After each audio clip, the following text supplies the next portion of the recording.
Hey, this is Jared News, producer of Peggle 2 at PopCap Games. I'm here at PAX and I'm going to show you a little bit of the new Peggle game, so let's jump into it. At PAX we're showing off two masters. We have Bjorn, the returning Peggle master, and we have Luna. She's one of our brand new masters. Her levels are a little bit less easy than Bjorn, so we'll just go ahead and dive right into the first Luna level. So what you're going to notice first off is that the masters are no longer just up in the gun. One of the things we wanted to do with Peggle 2 was create a more immersive world for the player to travel through and have all the levels really tie back into the master, their personality, and sort of their story. So Luna's the new master. She lives in kind of a spooky swamp, and she has a power called Nightshade that I'll talk about in just a second. So you see the masters are over there fully animated. Today we're demoing on Xbox One. Peggle 2 is going to be exclusively first on Xbox One in the launch window for the console. So right away you're going to notice, she's fully animated. She's reacting to your shots. When you do well, she gets excited. When you don't do so great, she may not be as excited. And as the game progresses, she'll get more and more tense.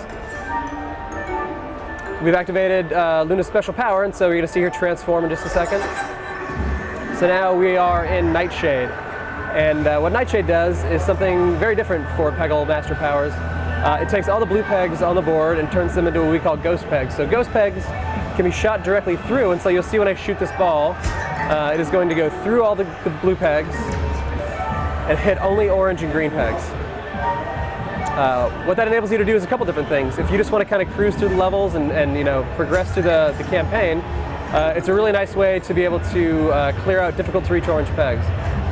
But the really cool thing is that when you get a little bit more advanced, you can start using it in different ways, such as waiting until your multiplier is really high, then activating Nightshade, then shooting through as many blue pegs as you possibly can to get extra balls and higher scores. And so you'll notice that Luna's power is incredibly powerful for competitive multiplayer. It's great for trying to get those tough score objectives on the levels. There's a bunch of great uses for it. Another thing that we're super proud of in the game is the audio system. And so we have a completely redesigned audio system that changes as you play through the levels.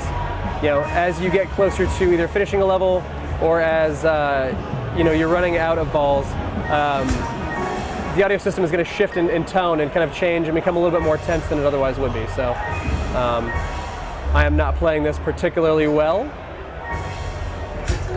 but you should hear it get a little bit more intense and right into extreme fever.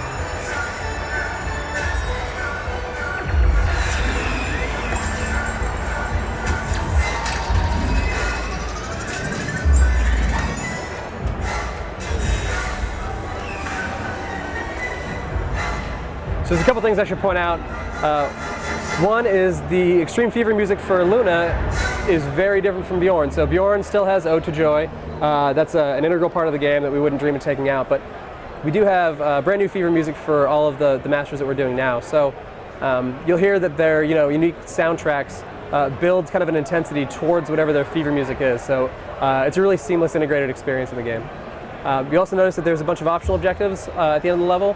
Every level has about 3 optional objectives, and they range anywhere from clearing all the pegs, which can be incredibly difficult on some levels, to doing things like getting high scores, low scores with wins, and a bunch of different crazy stuff. So we really want to incentivize people to play through the game, get a feel for the levels, and then go back with different Peggle masters to try to complete all of the optional objectives. A bunch of us in the office are insatiable completionists, and so we want to enable other people to have the same bad habits that we do.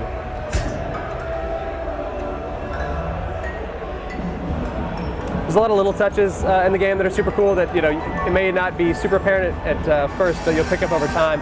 So we have a lot of really cool audio shifting, a lot of really cool animations. The tones of the levels are all very unique and custom tailored to the master that you're playing.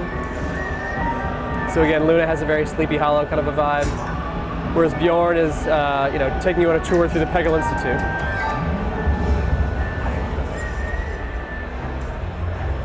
You'll see now that I am playing horribly and had originally intended to beat this level. Doesn't look like I'm going to be able to do that, but we'll see how well I can do. I'm going to try to use Luna's power a little bit more strategically here to kind of reinforce what I was saying before, which is if you wait till a little bit later in the level to use it, and you can manage to get through a bunch of blue pegs, you have the potential to get a much higher score than you otherwise would. So we will see how well I can do.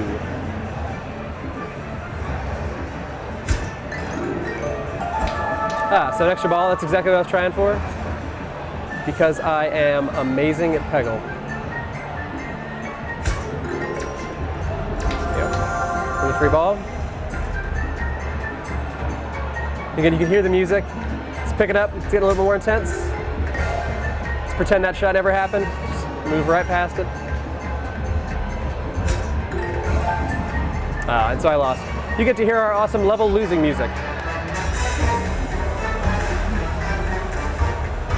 Cool, so that's Luna. That is me playing really well and also me playing really poorly. Again, Peggle 2 is an Xbox One launch title. We are exclusively first on Xbox One, and can't wait for everybody to play it and check it out. So this is Jared from PAX signing off.